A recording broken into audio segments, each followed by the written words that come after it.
دیدم episode 14۔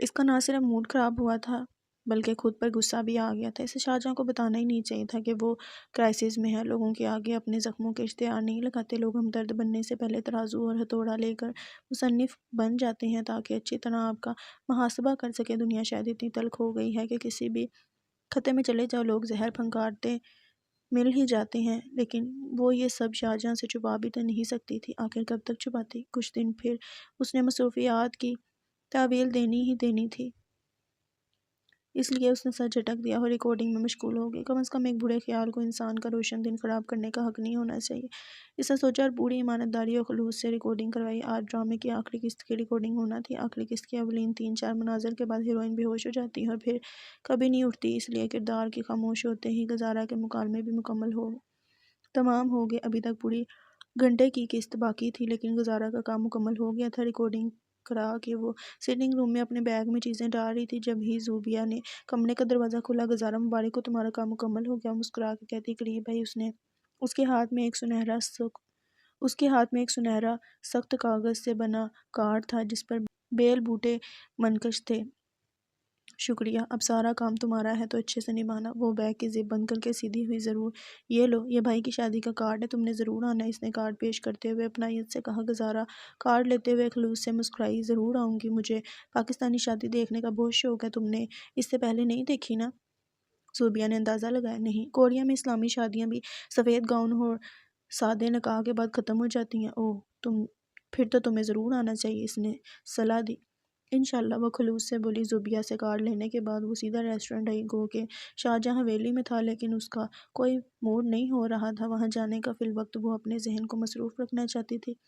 Restaurant میں معمول کے مطابق اچھی بھیڑ تھی۔ Family hall, personal spaces, friends dining اور مختص عرصوں میں اس وقت کوئی میز خالی نہیں تھی۔ ویٹرز مہمانوں کو آرڈر سرو کرنے میں جٹے ہوئے تھے۔ ابھی نیم پاکستانی کے ساتھ 2 اور شیف لگ گئے تھے جو کام کو تیزی اور نفاست سے نپٹا رہے تھے۔ وہ پچھلے دروازے سے جو کچن سے ملحق اسٹور روم میں کھلتا تھا وہاں سے چلی آئی۔ کچن میں پاکستانی اور نیم پاکستانی چولہے چوکھوں سے دور ایک لوہے کی میز پر آمنے سامنے بیٹھے جانے کس موضوع پر بحث کر رہے تھے۔ سلام، اس نے اونچا سے کہا تو دونوں نے پلٹ کر اسے دیکھا۔ وہ دروازے کے پاس جوتوں میں پلاسٹک کور ڈال رہی تھی جو ان سب کا خاصہ تھی کہ کچن میں ایسے نفاست و احتیاط کام کرتے تھے جیسے آپریشن تھیٹر میں ڈاکٹر۔ دونوں نے مسکرا کر سلام کا جواب دیا۔ کام کرتے 2 شیف اور ان کے ہیلپرز نے بھی ہاتھ ہلائے۔ اس نے دیوار سے پرس ٹانگا، ادھر ہی بڑے سٹینڈ سے ایپرن اور کیپ اٹھائی۔ چلتے چلتے پہنتی وہ ان تک آئی اور کرسی کھینچ کر بیٹھ گئی۔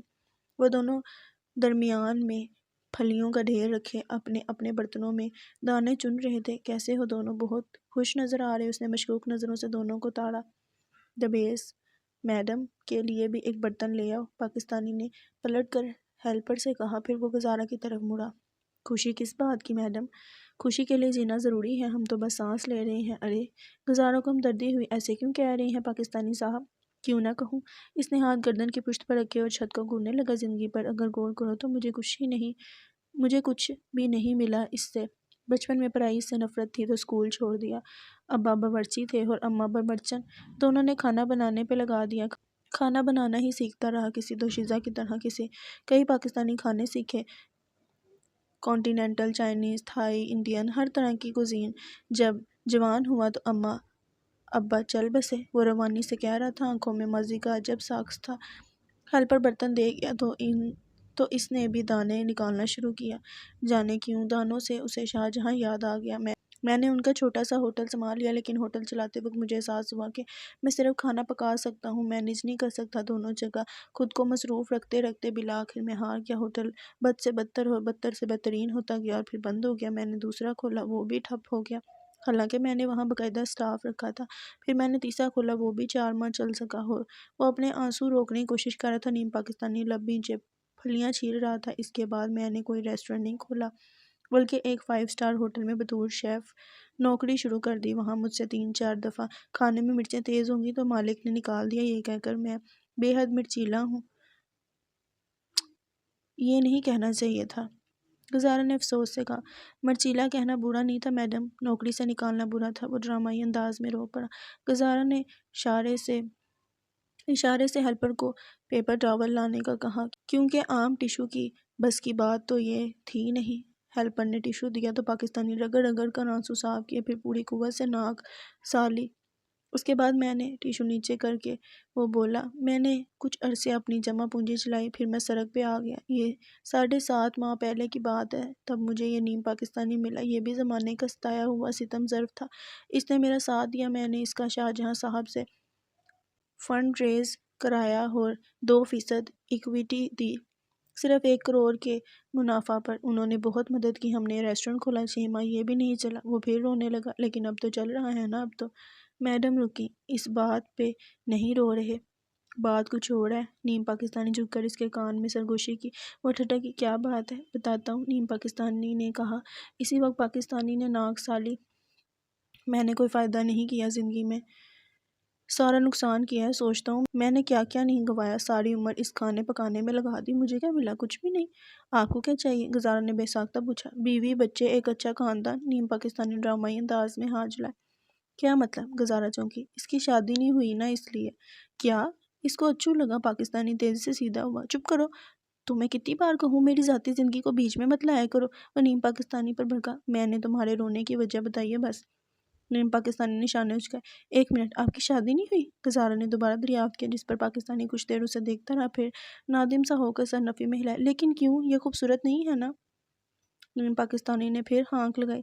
پاکستانی نے تیزی سے مٹھی بھر پھلیاں اٹھا کر اس کے منہ پر ماری۔ چپ کرو تم۔ وہ شرم سے روحان سا ہو رہا تھا۔ خوبصورت کیوں نہیں ہے؟ بس چہرے پر۔ گزارہ نے ہاتھ بڑھا کر پاکستانی کی چچک زدہ گال چھوئے۔ ہاں، چہرہ خراب ہے، لیکن اس کا علاج ہو سکتا ہے، بلکہ کوریا میں تو لاکھوں سکن کی بیماریوں کا علاج ہوتا ہے۔ ہماری سب سے بڑی صنعت سکن پروڈکٹ کی ہی تو ہے، تقریباً $10 ملین کی مارکیٹ ہے۔ ہم ایسی سکن پروڈکٹس بناتے ہیں کہ کچھ دنوں کے استعمال سے ہی انسان چمکنے دھمکنے لگ جاتا ہے۔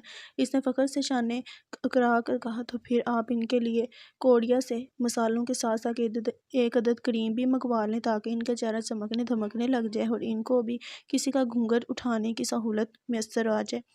نیم پاکستانی نے چھیڑتے ہوئے کہا، جس پر پاکستانی کا موڈ ذرا نہیں بدلا۔ گزارہ بھرپور ہنسی۔ ٹھیک ہے، بس یہ مجھے کچھ تصویریں دے دیں تاکہ میں ان کو بھجوا دوں، پھر وہ مخصوص کریم بھجوا دیں گے۔ ہرے، زبردست، نیم پاکستانی جشن سے بولا۔ پھر اس نے پاکستانی کو دیکھا جو تاحال منہ لٹکائے بیٹھا تھا۔ اس نے پھلیوں کے چھلکے اس کی سمت اچھالے۔ اب تو خوش ہو جاؤ، منحوس انسان۔ پاکستانی ناگواری سے چھلکے جھاڑے۔ میرے دل کو خوشی نہیں مل سکتی جب تک علاج ہو نہ جائے۔ دیکھو، گزارہ نے کہنا چاہا، لیکن تب بھی شیف آ گیا۔ میڈم، کوئی مہمان آپ سے ملنا چاہتے ہیں، تصویر بنوانی ہے۔ اس کی آنکھوں میں ستائش تھی۔ ٹھیک ہے، آتی ہوں، اس نے اخلاق سے کہا تو وہ سر نہوڑتا وہاں سے چلا گیا۔ وہ دوبارہ پاکستانی کو دیکھنے لگی، جس کی پیشانی کے بل ابڑے ہوئے تھے۔ تم زیادہ کیوں سوچتے ہو پاکستانی؟ دیکھو، تمہارے پاس اب ایک مہنگا اور اچھا پیسہ بنانے والا ریسٹورنٹ ہے۔ تم چاہو تو کچھ پیسے پسے انداز کر کے ان کڑیوں کی سرجری کرا سکتے ہو۔ اب ایسی تو کوئی بات نہیں کہ ان کا کوئی علاج نہ ہو۔ پاکستانی نے تھکا سا سانس نکالا۔ تم لڑکی ہو نا، تم اس اذیت کو نہیں سمجھ سکتی جو میرے دل پر گزر رہی ہے۔ تم بس زیادہ سوچ رہے ہو اور کچھ نہیں، گزارہ نے کہا اور برتن دھکیل کر کھڑی ہوئی۔ زیادہ نہیں سوچتا، دیکھو اس ریسٹورنٹ کو، یہ تم سے چلتا ہے، تم نہ ہو تو اسے بھی میرے نصیب کی کالک لگ جائے گی اور یہ بھی دوسروں کی طرح ٹھپ ہو جائے گا۔ چیزیں نصیبوں کو متاثر نہیں کرتی ہیں، یہ غلط فہمی ہے کہ بے جان چیزیں انسان کی قسمت پر اندھیرا ڈال سکتی ہیں۔ انسان کی تقدیر بدلنے میں وقت نہیں لگتا۔ بس آپ شکر ادا کریں، آپ کے ساتھ اور بھی ریسٹورنٹ ہیں جو کئی سالوں سے قائم ہیں، ان کے یہاں بھی اتنا رش نہیں جتنا یہاں ہے۔ یہ ایک بڑی کامیابی ہے۔ پاکستانی، اس نے گرم جوشی سے جتایا اور کرسی سے نکل آئی اور میز کی الٹ میں دیوار کی سمت گئی جہاں آئینہ لگا تھا۔ لیکن پھر بھی میرا دل اداس ہے، مجھے یہ سب اچھا نہیں لگتا۔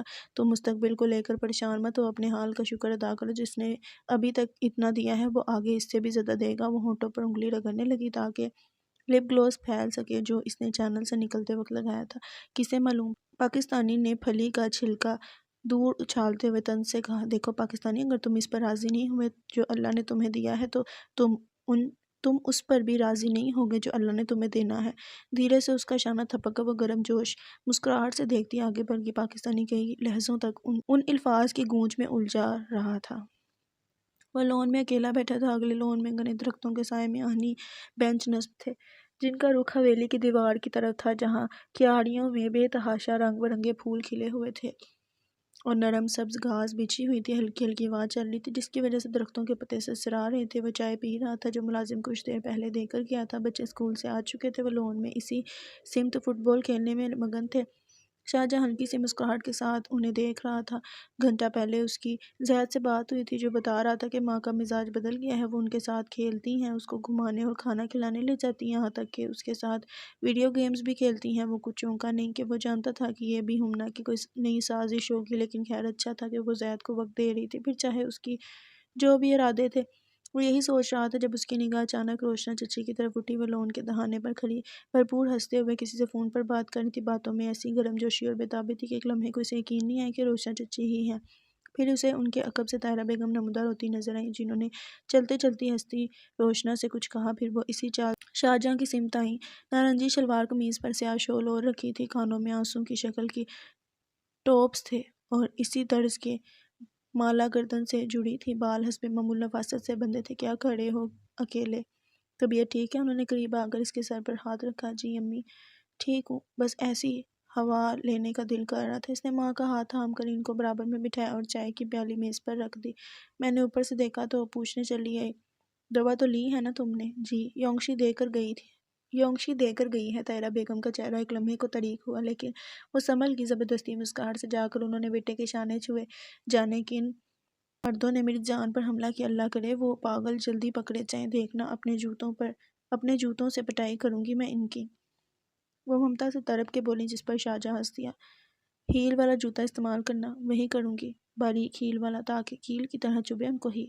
اچھا جانے دے، دل برا نہ کریں۔ یہ بتائیں چچی کیوں اتنی خوش تھی؟ جنت کی بشارت مل گئی ہے کیا؟ اس نے ہلکے پھلکے انداز میں پوچھا۔ طاہرہ بیگم کے نتھے پھولے۔ ان کی بہن آ رہی ہے حسن ابدال سے پھر سے، 3 ماہ پہلے ہی تو گئی تھی۔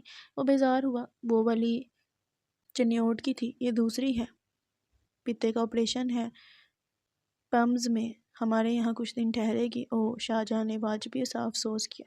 میرا گھر ملا ہے ان کو خدمت گزاری کے لیے۔ وہ تلخی سے کہنے لگی، جس کا گھر ہے، جس کو راج کرنا چاہیے، وہ تو ماں کے ساتھ مل کے بیٹھا ہوا ہے۔ کہتے ہی وہ گلوگیز ہوئی۔ شاہجہاں تیری بیوی فون کیوں نہیں اٹھاتی؟ مجھے اپنے پوتے سے بات کرنی ہے، 100 دفعہ کال کر چکی ہوں، گھر کے نمبر پہ بھی کیا تھا، عفت کو ملا کے تھک چکی ہوں، لیکن وہ ملتا ہی نہیں۔ میرا دل بہت اداس ہو رہا ہے اس کے لیے۔ وہ کسی چیز میں مصروف ہوگی اس لیے نہیں اٹھا رہی ہوں گی۔ اس نے معنی خیز انداز میں سر جھٹکا۔ مصروف نہیں ہے، بس ہم سے بات نہیں کرانی اس نے۔ انہوں نے ناک بھونچرائی۔ آپ ایک کام کریں، حلیمہ کے نمبر سے کال کریں، وہ اٹھا لیں گی۔ پھر حلیمہ کو کال کرتی رہتی ہیں وہ، حویلی کا حال احوال جاننے کے لیے۔ اس نے استزادہ انداز میں کہا۔ اچھا چلو میں کرتی ہوں کوشش، انہوں نے کہا۔ تم زیادہ ہوا میں نہ بیٹھو، زخم ابھی ٹھیک نہیں ہوئے، متاثر نہ ہو جائیں۔ کچھ نہیں ہوتا امی، پٹی لگی ہوئی ہے، آپ جائیں آرام کریں۔ اس نے ماں کا ہاتھ ہولے سے دبایا۔ طاہرہ بیگم کچھ دیر اس کو ممتا سے دیکھتی رہی، پھر اس کا ماتھا چوم کر وہاں سے چلے گی۔ وہ کچھ پل یوں ہی ہوا کھاتا رہا اور تب ہی اس کا فون بجا۔ سیکرٹری کی کال تھی، اس نے فون اٹھایا۔ اس نے فوراً اٹھائی۔ ہاں قاسم بولو، کیا بنا کام کا؟ سر، کیس پہ کام شروع ہو چکا ہے، 1-2 دن میں ہم عدالت میں ہوں گے۔ شاباش۔ وہ مسرور ہوا تھا۔ شام جب وہ حویلی پہنچی تو کافی دیر ہو چکی تھی۔ حسب عادت وہ نہا دھو کر شاہجہاں کے کمرے میں چلی آئی تھی، لیکن اسے شاہجہاں کمرے میں نہیں ملا تھا۔ وہ اسٹڈی میں تھا، اسٹڈی کا دروازہ بند تھا۔ اس نے کھٹکھٹانا مناسب نہیں سمجھا اور اسی طرح کشمکش کی حالت میں کچن کی طرف چلی گئی تاکہ پانی کی بوتل کمرے میں لے جا سکے۔ کچن میں سے صدف مل گئی جو گیلا کپڑا سلیب پر پھیر رہی تھی، یعنی وہ کام ختم کر کے جانے والی تھی۔ اسے اندر داخل ہوتا دیکھ کے وہ کچھ چونکی، پھر ناگواری سے سر جھٹک دیا کہ زارا نے کچھ کہے بغیر پھر سے پانی کی بوتل نکالی اور پلٹ کر نکلنے لگی، لیکن رک گئی۔ اس نے پلٹ کر صدف کو دیکھا۔ سنو، شاہ کو گرین ٹی دی تھی تم نے؟ دے دی تھی، وہ اسی روٹھے انداز میں بولی اور زور سے سلب رگڑنے لگی۔ کہاں دی تھی؟ ان کے کمرے میں یا ان کے اسٹڈی میں؟ اسٹڈی میں۔ ان کو ہی نہیں، سب کو دی تھی۔ صدف بیزار تھی، وہ ٹھٹکی۔ سب کو؟ مطلب بڑے صاحب، چھوٹے صاحب، عمران صاحب، عالم صاحب، سب کو۔ اس نے گیلا کپڑا سنک کی ٹوٹی کے نیچے دھویا، پھر نچوڑ کر پیچھے لگے ننھے سے سٹینڈ پر پھیلا دیا۔ وہ صدف کی بات سن کر تاحال وہاں کشمکش کی حالت میں کھڑی رہی۔ وہ سب شاہ کے کمرے میں کیا کر رہے تھے؟ بظاہر وہ منہ میں بڑبڑائی تھی، لیکن صدف نے سن لیا۔ شاہ صاحب پر حملہ کرنے والا ایک لڑکا پکڑا گیا ہے نا، اسی کے بارے میں بات ہو رہی تھی۔ اس نے پلٹ کر جواب دیا، جس پر بڑی توجہ کی۔ کیا کہا؟ ایک حملہ آور پکڑا گیا؟ ہاں۔ صدف نے ہاتھ دھو کر قمیص سے رگڑے اور ایک طائرانہ نظر ہر طرف ڈالی۔ سب کام ہو چکا تھا؟ اچھا ہوا، اب دیکھنا باقی بھی پکڑے جائیں گے، پھر سامنے آئے گا کس نے حملہ کرایا تھا۔ صدف نے ایک افت بری نظر سے اسے دیکھا۔ آپ جائیں گی یا کچھ اور چاہیے؟ نہیں، میں جا رہی ہوں، تم بند کر دو یہ سب۔ وہ مسکرا کہتی بوتل لیے وہاں سے نکل آئی۔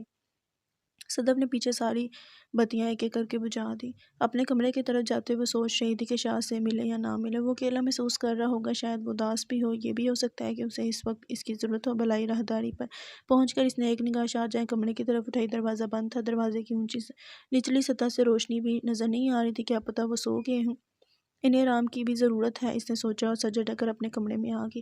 بستر پر دراز ہوتے ہی اسے خیال آیا کہ اس نے آج پھر اپنی دوا نہیں خریدی تھی۔ گو کہ آج کل وہ بہتر محسوس کر رہی تھی، لیکن باقاعدگی سے کھائی جانے والی دوا کو وہ اچانک نہیں چھوڑ سکتی تھی۔ اس نے سینے پر ہاتھ رکھ دیا اور دھڑکن محسوس کی۔ دل بے آواز دھڑک رہا تھا۔ دھیما دھیما اس نے گہرا سانس لیا۔ ابھی سب ٹھیک تھا۔ یونگ منی کو گڈ نائٹ کا پیغام بھیجنے کے بعد وہ داہنے کروٹ پر موبائل چلاتے چلاتے سو گئی۔ کچھ ساعتیں گزری تھی جب اس کے کمرے کا دروازہ کھلا اور شاہجہاں اندر آیا۔ اس کے بازو سے پٹی ہٹی ہوئی تھی اور وہ پہلے کی نسبت اب توانا لگ رہا تھا۔ وہ قدم قدم چل کر اس کے بستر کی طرف آئے۔ روشنیاں بند تھیں، صرف سائیڈ لیمپ جل رہا تھا جو وہ بند کرنا بھول گئی تھی۔ وہ کھڑے ہو کر اسے دیکھنے لگا۔ چہرے کے قریب فون گرا ہوا تھا جس کی سکرین آن تھی۔ اس کا گال تکیے میں دبا ہوا تھا، ایک ہاتھ بیڈ کے نیچے لٹک رہا تھا، دوسرا کہیں دور ترچھا پڑا تھا۔ اس کے سیاہ بال جو نم تھے اس کے گال پر پھسل رہے تھے۔ وہ پنجوں کے بل اس کے پاس بیٹھ گیا۔ کتنے ہی لمحوں تک وہ اس کے معصوم پھولے ہوئے چہرے کو دیکھتا رہا۔ وہ گہرے سانس لے رہی تھی۔ شاہجہاں کو یوں محسوس ہوا جیسا وہ 15 سال پہلے کی یونگشی ہو، وہی یونگشی جو اس کے کندھے پر سر ڈال کر سو جاتی تھی اور جس کے گہرے سانس وہ اپنی گردن پر محسوس کرتا تھا۔ اس نے ہاتھ بڑھا کر فون اٹھایا تو سکرین چمکی۔ گلابی وال پیپر پر درمیان اس کی تصویر لگی ہوئی تھی۔ وہ خوشگوار حیرت سے چونکا۔ وہ سیاہ شرٹ میں لی گئی اس کی تصویر تھی جب وہ فون دیکھتے اور چائے پیتے ہوئے ٹیرس پر ٹہل رہا تھا۔ یہ اس نے کب لی؟ وہ سوچنے لگا۔ پھر اسے یاد آیا کہ اس کے واٹس ایپ پر ڈی پی پہ اسی کی ایک تصویر ہے اور ای میل پر بھی اس کی تصویر لگی ہے۔ وہ اداسی سے مسکرا دیا۔ یہ لڑکی نہیں سدھرنے والی تھی۔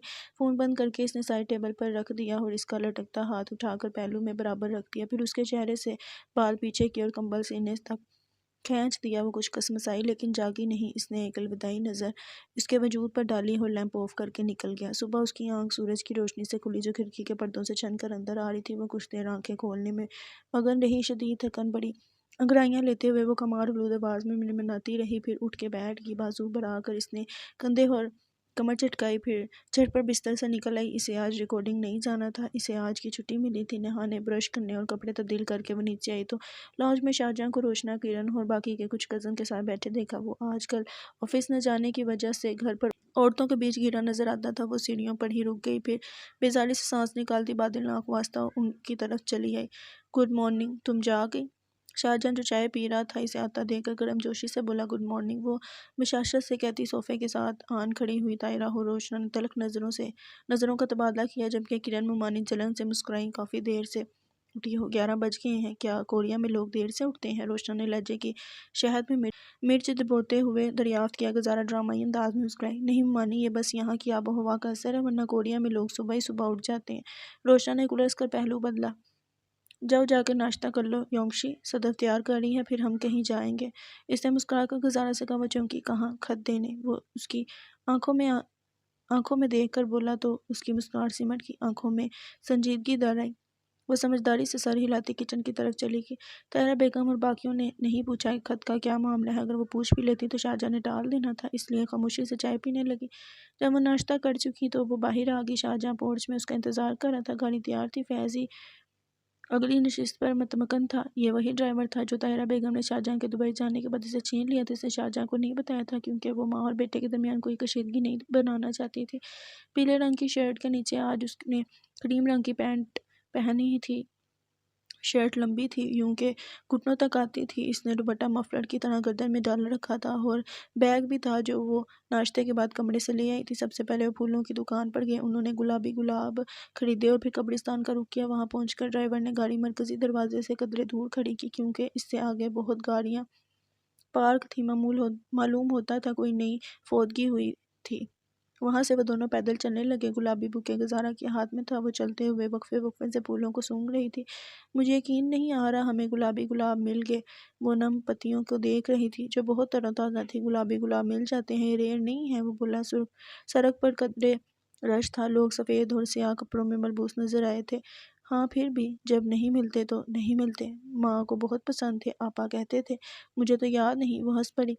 اگر وہ کہتے تو پھر ایسا ہی ہوگا، مگر مجھے ایک ہی طرح کے پھولوں کا بوکے پسند نہیں، مجھے وہ بوکے پسند ہے جس میں ہر طرح کا ایک ایک پھول ہو، گلاب، ٹیولپ، کنول، لالا، اودی، گیندا، سب۔ تمہیں پھولوں کے نام بھی اردو میں آتے ہیں؟ وہ تعجب سے بولا تھا۔ ہاں تو کوڑیا میں گزرے ان 15 سالوں میں 3 چیزوں کو نہیں چھوڑا میں نے۔ کون سی؟ وہ گیٹ کے پاس آ گئے تھے، وہاں سے لوگ نکل رہے تھے، مرد ہی مرد، سرخ آنکھوں سے روتے، سنجیدگی طاری کیے ایک دوسرے کو گلے لگاتے۔ اسلام، اردو اور شاہ۔ وہ اسے دیکھتی گہری مسکرائی تھی۔ شاہجہاں نے گہرا سانس لے کر سر ہلا دیا۔ مرکزی دروازے سے بھیڑ چھٹی تو وہ دونوں پہلو بپہلو چلتے اندر داخل ہو گئے۔ گزارا نے احتیاطاً دوپٹے کو کھول کر سر پر جما دیا۔ جہاں سے بھیڑ آ رہی تھی اس کے مخالف سمت ان کو جانا تھا، اس لیے ہجوم نے پریشان نہیں کیا۔ اور ویسے بھی اسلام آباد جیسے علاقے میں ایک قبرستان ہے جس کی وجہ سے ہر روز یہاں کئی جنازے ہوتے ہیں۔ ان کے خاندان کی قبروں کی قطار میں کئی لوگ دفن تھے، لیکن پٹی پر صرف نانی کی قبر تازہ تھی۔ اس نے جھک کر ماں کی قبر کے اوپر بوکے رکھ دیا۔ سلام ماں، وہ آہستہ سے بولی، بابا نے بھجوائے ہیں۔ شاہجہاں قدرے فاصلے پر کھڑا ہو گیا، ہاتھ ادب سے پشت پر بندھے تھے۔ گزارا نے اس کے برابر میں آ کر دعا کے لیے ہاتھ اٹھائے اور آنکھیں بند کر لیں۔ آج اسے گھٹن محسوس نہیں ہو رہی تھی، استقامت محسوس ہو رہی تھی۔ اس کی وجہ شاہجہاں کا ساتھ ہونا تھا۔ اس دن یہاں ویرانی تھی جب ہی وہ اس بری طرح گھبرائی گئی تھی، لیکن آج وہ پرسکون تھی، دل کی دھڑکنوں سے ماں کے لیے دعا کر رہی تھی۔ جب فاتحہ پڑھ چکی تو وہ یوں ہی قبر کو دیکھنے لگی، بے وجہ، بے سبب۔ شاہجہاں نے ذرا سی گردن موڑ کر اسے دیکھا، وہ رو نہیں رہی تھی، خاموش تھی، سنجیدگی سے خاموش تھی۔ جانے کیوں اسے رونا نہیں آ رہا تھا، اس کے دل میں ایک پرکیف سا احساس بھرا ہوا تھا۔ وہ خود بھی اس چیز کو سمجھ نہیں پا رہی تھی کہ وہ کیوں رو نہیں پا رہی۔ اس کی آنکھیں یکجا کیسے خشک ہو سکتی ہیں، عجیب بات ہے۔ وہ خطبے کو دیکھتے ہوئے بھاری لہجے میں بولی، مجھے لگا کہ میں پھوٹ پھوٹ کر رو پڑوں گی، میں جذباتی طور پر اتنی مضبوط نہیں ہوں، جلدی ٹوٹ جاتی ہوں، لیکن مجھے رونا نہیں آ رہا، پتہ نہیں کیوں۔ شاہجہاں نے کوئی جواب نہیں دیا، بس نگاہ قبر کی طرف پھیر لی۔ اسے یاد آ رہا تھا وہ وقت جب یہ لڑکی جو آج رونا نہ آنے کا شکوہ کر رہی ہے، اس وقت کتنا رویا کرتی تھی، دھاڑیں مار کر چیخ چیخ کر ماتم کرتی تھی، کئی گھنٹوں تک فاقے کرتی، چڑھتی، غصہ کرتی، مارنے پر اتر آتی تھی۔ بچے کے لیے ممتا کی کمی یا طرب ایسی نہیں ہوتی کہ اسے لازماً شعور ہوگا تو وہ سمجھ سکے گا کہ اس کی ماں نہیں رہی۔ 2 ماہ کا بچہ بھی جان لیتا ہے کہ اب اس کی ماں نہیں رہی۔ ممتا میں عمر کی قید نہیں ہوتی، ممتا ہر چیز سے بالاتر ہوتی ہے۔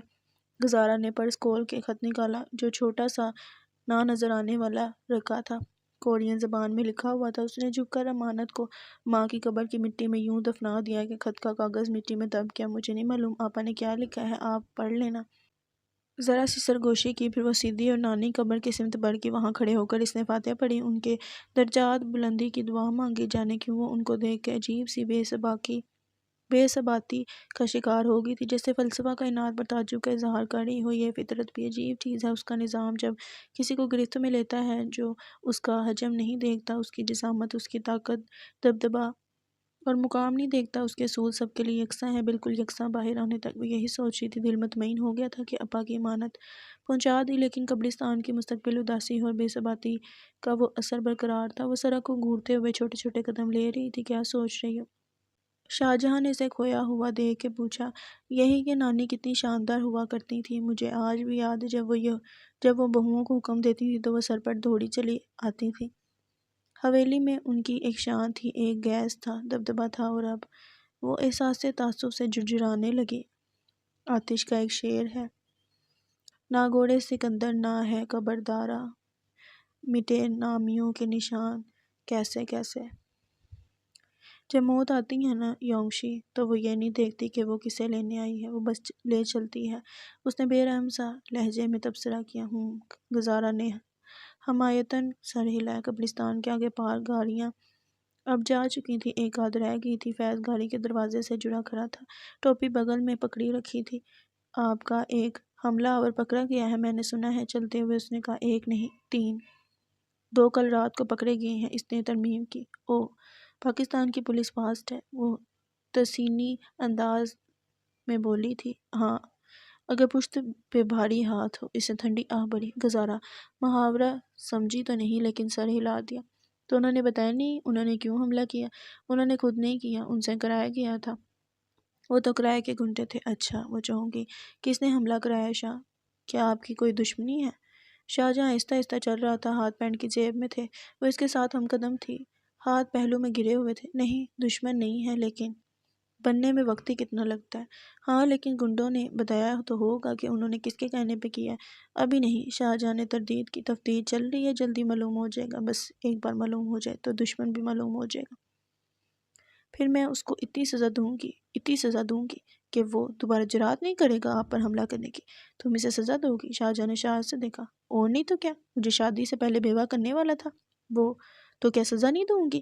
روانگی سے بولی۔ لیکن شاہجہاں کے قدم تھم کے بیچ سڑک میں وہ اگلا سانس نہیں لے سکا۔ گزارا نے پلٹ کے دیکھا تو وہ چکرائی ہوئی آنکھوں سے اسے دیکھ رہا تھا۔ کیا ہوا؟ وہ یوں ہی اسے دیکھتا رہا۔ خوف کی ایک سرد لہر اس کے کھلیوں میں پھیل گئی۔ اس نے خیال جھٹکانے کے لیے یہاں وہاں دیکھا، لیکن وہ بے حد ہراساں نظر آ رہا تھا۔ گزارا فکر مندی سے اس کے قریب ہے۔ میری بات عجیب لگی کیا؟ اس نے پوچھا۔ شاہجہاں جیسے دوبارہ چکرا گیا۔ یہ موضوع یہ اس نے آج تک نہیں کھولا تھا۔ پھر یکایک کیا یہ لڑکی کیا واقعی اف نہیں؟ اسے گھبراہٹ ہونے لگی تھی۔ شاہ، چلیں گھر چلتے ہیں۔ اس نے شاہجہاں کا ہاتھ پکڑا اور اسے ساتھ لیتے گاڑی کی طرف بڑھ گئی۔ جب وہ گاڑی میں بیٹھ چکے اور گاڑی چل پڑی تو اس نے شاہجہاں کو شیشے سے باہر دیکھتے دیکھا۔ وہ کچھ وسوسے کا شکار تھا۔ اس نے ہاتھ بڑھا کر اس کے ہاتھ پہ ذرا سا دبایا، جس پر اس نے رخ اس کی سمت موڑا۔ یاد ہے میں نے آپ کو بچپن میں ایک کاغذ کی انگوٹھی دی تھی؟ شاہجہاں نے تھوک نگل کر گلا تر کیا۔ یہ سب نہیں ہونا چاہیے۔ نہیں، ساتھ کچھ اور بھی کہا تھا، اور کئی سالوں تک کہتی رہی ہوں۔ اس رات کی چیخیں آوازیں، شور تلا تلا برد گرد سے ابھر رہا تھا۔ ہوا گھٹ رہی تھی۔ پتہ نہیں کیوں مجھے اچھا محسوس ہوتا ہے یہ سوچ کر۔ کہتے ہی اس نے لمبا سانس کھینچا کہ آپ میرے ہیں، ہم ایک دوسرے کے لیے بنے ہیں، ہم لوگ اس ہاتھ کی طرح ہیں۔ اس نے دونوں ہاتھوں کی انگلیوں کو باہم پیوست کیا، ایک دوسرے میں گھسے ہوئے، ایک دوسرے کو مکمل کرتے ہوئے۔ ذرا سی ٹھوڈی اٹھا کر شاہجہاں کو دیکھا۔ شاہجہاں اگر بیٹھا نہ ہوتا تو ضرور کام جاتا۔ اس لڑکی کی آنکھوں میں مستقبل کی عجب ہی چمک تھی اور ہونٹوں پر مان بڑا تبسم۔ مجھے کوریا میں کئی لڑکوں نے اپروچ کیا، رشتے بھیجے، سرِ عام گرل فرینڈ بننے کی آفر دی، لیکن میں نے تھپڑ مار کر ریجیکٹ کر دیا۔ میرے دل میں سینے پر انگلی رکھی۔ صرف آپ ہیں شاہ، صرف آپ۔ کوئی مجھ سے پوچھے کہ تمہیں کب محبت ہوئی تو میں کہوں گی جب شاہجہاں کو پہلی بار دیکھا تھا، تب میں صرف 5 سال کی تھی۔ اس وقت میرا دل چاہتا کہ اس آدمی کے پاس جایا جائے۔ میں بے اختیار تھی شاہ، بالکل بے اختیار۔ یہ ناقابل یقین بات ہے، لیکن یونگمنی جو ہر وقت بکواس کرتی ہے کبھی کبھی کچھ اچھا بھی کہہ جاتی ہے۔ اس نے کہا تھا کہ محبت ارادے سے نہیں کی جاتی، کہ اس سے ہو گئی، اتنی ہوگی، یہاں ہوگی، اس وقت تک ہوگی۔ محبت اللہ کی عطا ہے، یہ عمر دیکھ کر نہیں ملتی، نسل رنگ ذات دیکھ کر نہیں ملتی، یہ نصیب سے ملتی ہے۔ جو خوش نصیب ہوتے ہیں ان کو اللہ کی بارگاہ سے عطا کی جاتی ہے۔ وہ کیا کہا کسی شاعر نے، نگاہ عشق و مستی میں وہی اول وہی آخر۔ کاش شاہجہاں اس ننھی سی لڑکی کو احساس دلا سکتا کہ وہ جو سوچ رہی ہے وہ کبھی نہیں ہو سکتا، وہ کبھی ایک نہیں ہو سکتے۔ گزارا نے انگلیاں مزید دبائیں اور اسی طرح جانے کے ان خیالوں میں کھو گئی۔